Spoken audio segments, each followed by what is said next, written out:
है अगर गुरुवर का सानिध्य पाना तो विद्यासागर.गुरु पर जरूर आना। ओम नमः शिवाय। ओम नमः शिवाय। अहिंसा परमो धर्म की आचार्य गुरुवर श्री कुंद भगवान की, आचार्य गुरुवर श्री ज्ञान सागर गुरु महाराज की,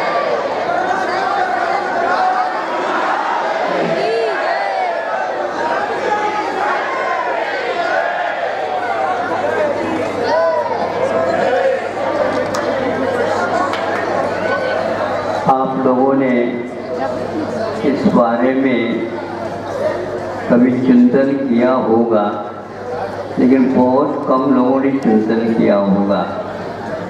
नहीं भी कह दे तो अन्योक्ति नहीं होगी, जबकि चिंतन करना आवश्यक होता है। केवल जानना इतना ही आवश्यक नहीं होता, किंतु सुनना भी और उसको बार बार अपना विषय बनाना भी आवश्यक होता है।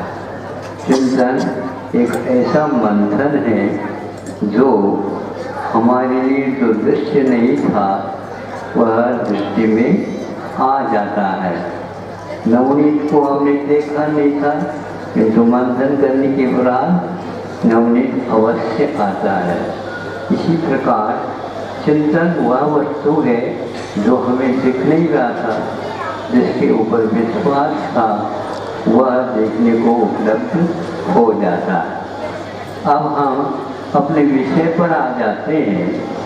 आपने अपनी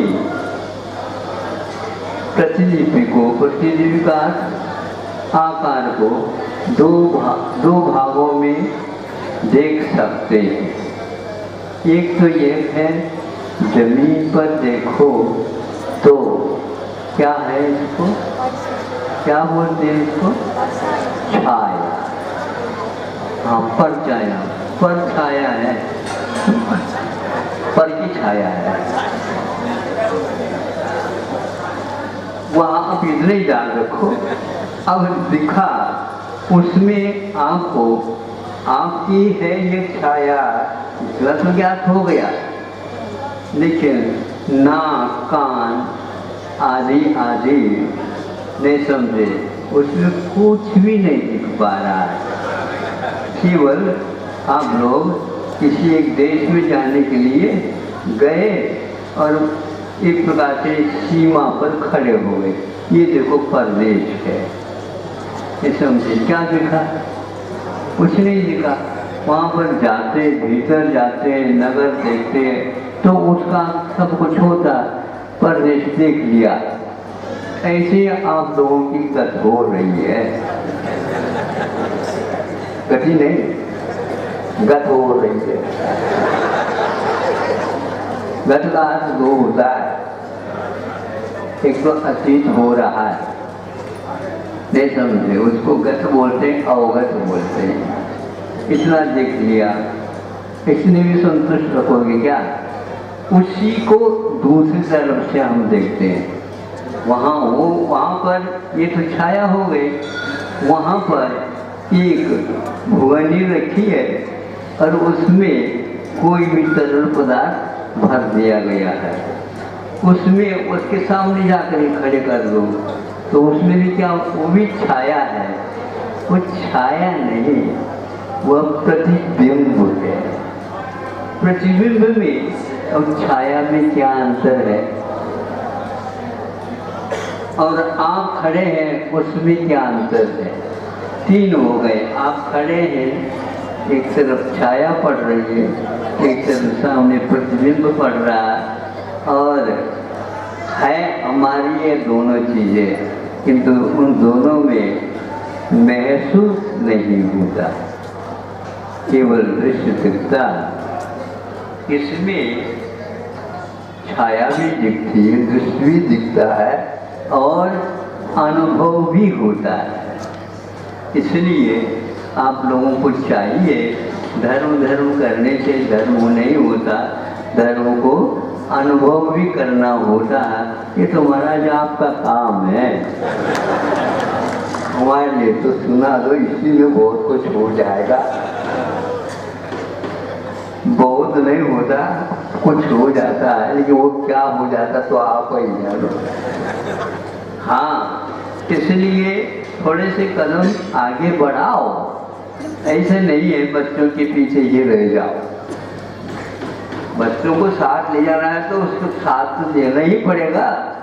पीछे रह जाओगे आप, पीछे रह जाते हैं, दद्दा तो है, बाहर नहीं निकलते।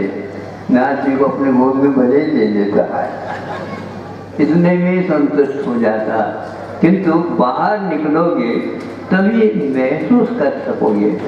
धर्म वह वस्तु जिसको अनुभव में लाने योग्य है, वो उसको ये अनुभव में नहीं लाते हैं, स्वाद नहीं आता, तो वह देखा देखी जिसको बोलते हैं। देखा देखी का मतलब क्या होता है?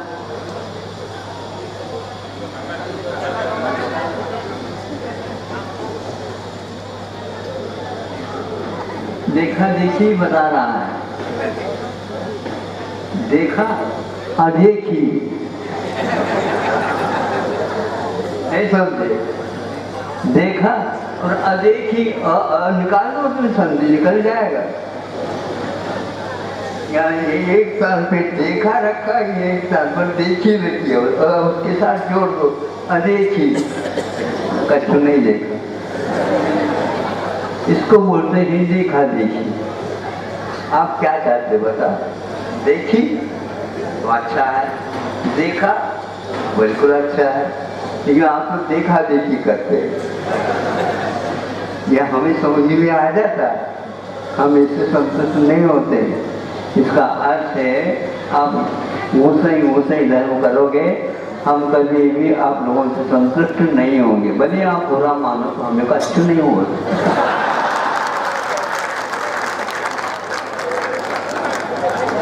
हमें इससे क्या होगा? तो स्वयं ही चिंतन नहीं कर रहा है, तो चिंतन की बात सुनना चाहते हैं आप। इसीलिए रहो क्या, कुछ तो कदम उठाओ। कम से कम छाया के अपेक्षा प्रतिबिंब तो कम से कम दिख रहा है, बिल्कुल मैं हूँ। हाथ पैर कान आँख इत्यादि सब कुछ दिख रहा है, भीतर का नहीं दिख रहा, ये बात अलग है। भीतर का भी दिख रहा है, तो श्वास ले रहे हैं, श्वास आ रही जा रही है, ये जीवन नहीं है, किंतु इसके माध्यम से जीवन चल रहा होता है। उसमें गति होती, स्पंदन होता, उसमें चिंतन होता, अनुभव होता, अतीत का भी अनागत का स्मरण भी हो जाता। बहुत सारी बातें घटित होते हैं। समग्र में हम अपने आप को तुलना के साथ कुछ देखें, इसमें परछाई कितनी है और अपनी कितनी है, यह अनुभव में लाने योग्य है। तो लड़का है तो ठीक है, लेकिन अब लड़के के होने के उपरांत दद्दा भी वही चाल से चले, ये ठीक नहीं है। महाराज चाल में तो अंतर तो आ ही जाता है। जैसे बालक की दशा है वैसी ही लगभग महाराज हमारी अच्छी बालक में तो उछाल भी होता, और आप में कोई नहीं हो रहा है, उछाल ही नहीं है। उछाल नहीं है तो क्या करेंगे बताओ? तालाब के पानी की भांति आप लोगों की जरूरत है, वही के वही डरे रहते, कोई हिलता ही नहीं, थोड़ी हिल जाए हवा आ जाए तो। किंतु आगे बढ़ने की बात, अब तालाब हो, तालाब अच्छा है, बड़ा तालाब हो तो उसमें से नदी निकल जाए तो और अच्छा है।